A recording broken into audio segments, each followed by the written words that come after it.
কখনো কি ভেবে দেখেছেন পৃথিবীর সবচেয়ে মহান মানুষটিকে তার নিজের পরিবারের মানুষই সবচেয়ে বেশি কষ্ট দিয়েছিল?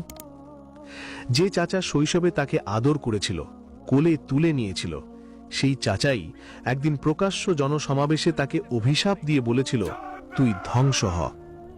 আর আল্লাহ, তিনি কি চুপ থাকলেন? না, তিনি চুপ থাকেননি।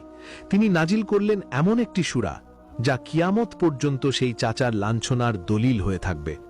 আজ সেই গল্পই বলবো, মক্কার সেই অন্ধকার দিনগুলো। গল্পটা বুঝতে হলে আগে সেই সময়টাকে বুঝতে হবে।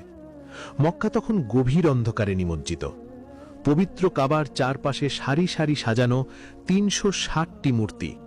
মানুষ নিজের হাতে তৈরি পাথরের সামনে মাথা নত করছে, সেজদা করছে। কন্যা সন্তান জন্মালে লজ্জায় বাবার মুখ কালো হয়ে যায়। অনেকে সেই নিষ্পাপ শিশুকে জীবন্ত মাটিতে পুঁতে ফেলে। দাসদের পশুর মতো হাটে বেচাকেনা চলে। শক্তিশালী দুর্বলকে পিষে ফেলে। ন্যায় অন্যায়ের কোনো মাপকাঠি নেই। ঠিক এমন সময়ে আল্লাহ তার প্রিয় হাবিবকে নবুয়ত দিলেন। প্রথম ৩ বছর দাওয়াত ছিল গোপনে, ঘরে ঘরে, বিশ্বস্ত মানুষদের কাছে, ফিসফিস করে সত্যের বাণী পৌঁছে দেওয়া। হযরত খাদিজা রাদিয়াল্লাহু আনহা ঈমান আনলেন। হযরত আবু বকর রাদিয়াল্লাহু আনহু ঈমান আনলেন। হযরত আলী রাদিয়াল্লাহু আনহু, যায়েদ বিন হারিসা রাদিয়াল্লাহু আনহু, একে একে ছোট্ট একটি দল তৈরি হল। তারপর এলো সেই মুহূর্ত, আল্লাহর পক্ষ থেকে নতুন হুকুম নাজিল হল। সূরা শুআরার ২১৪ নম্বর আয়াতে আল্লাহ বললেন, ওয়ানজির আশিরাতাকাল আকরাবিন, তোমার নিকটাত্মীয়দের সতর্ক করো। এতদিন যা গোপনে ছিল, এবার তা প্রকাশ্যে আনতে হবে।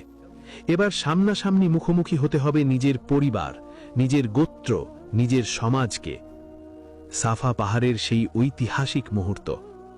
সেদিন ছিল এক উজ্জ্বল সকাল। রাসূলুল্লাহ সাল্লাল্লাহু আলাইহি ওয়াসাল্লাম বের হলেন ঘর থেকে।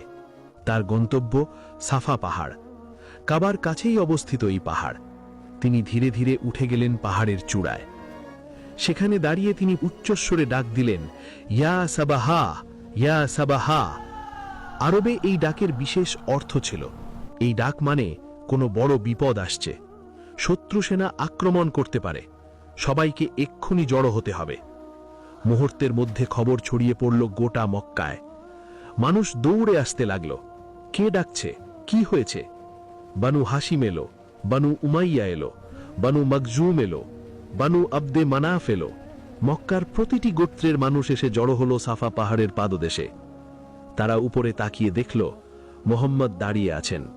সেই মুহাম্মদ যাকে তারা ছোটবেলা থেকে চেনে, যাকে তারা নিজেরাই উপাধি দিয়েছে আল আমিন, বিশ্বস্ত, আস-সাদিক, সত্যবাদী, যার মুখ থেকে কোনোদিন মিথ্যা কথা বের হয়নি। রাসূলুল্লাহ সাল্লাল্লাহু আলাইহি ওয়াসাল্লাম তাদের দিকে তাকালেন।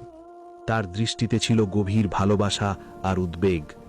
এরা তার মানুষ, এদের তিনি জাহান্নামের আগুন থেকে বাঁচাতে চান। তিনি জিজ্ঞেস করলেন, হে আমার গোত্রের মানুষেরা, আমি যদি বলি এই পাহাড়ের পেছনে একদল শত্রু সেনা লুকিয়ে আছে, তারা এক্ষুনি তোমাদের উপর হামলা করবে, তোমরা কি আমাকে বিশ্বাস করবে?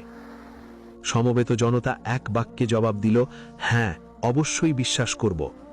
তোমার মুখে কোনোদিন মিথ্যা শুনিনি, তুমি আল আমিন, তুমি আস-সাদিক। রাসূলুল্লাহ সাল্লাল্লাহু আলাইহি ওয়াসাল্লাম গভীর শ্বাস নিলেন। মুহূর্তটা এসে গেছে, এবার সত্য বলতে হবে। তিনি বললেন, তাহলে শোনো, আমি তোমাদের এক ভয়াবহ আযাবের ব্যাপারে সতর্ক করতে এসেছি। আল্লাহ এক, তিনি ছাড়া কোনো ইলাহ নেই।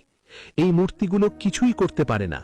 তোমরা লা ইলাহা ইল্লাল্লাহু বলো, আল্লাহর দিকে ফিরে এসো, তাহলেই মুক্তি পাবে। পাহাড়ের পাদদেশে পিন পতন নীরবতা নেমে এলো। মানুষ হতবাক।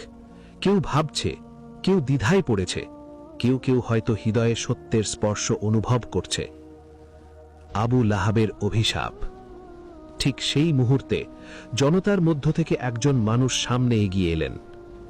তিনি ছিলেন আবু লাহাব, রাসূলুল্লাহ সাল্লাল্লাহু আলাইহি ওয়াসাল্লামের আপন চাচা, আব্দুল মুত্তালিবের পুত্র। তার আসল নাম ছিল আব্দুল উজ্জা, কিন্তু সবাই তাকে ডাকত আবু লাহাব। আরবিতে লাহাব মানে আগুনের শিখা। তার এই নাম হয়েছিল কারণ তার গালের রং ছিল উজ্জ্বল লাল, আগুনের মতো দীপ্তিময়। মক্কার ধনী ব্যক্তিদের মধ্যে তিনি ছিলেন অন্যতম। বিশাল ব্যবসা, অসংখ্য উট, সামাজিক প্রতিপত্তি। তিনি নিজেকে অনেক বড় মনে করতেন। সেদিন সেই আবু লাহাব জনতার সামনে দাঁড়িয়ে মুখ বিকৃত করলেন। তার চোখে জ্বলে উঠল ঘৃণার আগুন। তিনি চিৎকার করে বললেন, তাব্বাল্লাক, ধ্বংস হ তুই, তোর সর্বনাশ হোক। এজন্যই কি আমাদের ডেকেছিস, আমাদের সময় নষ্ট করতে?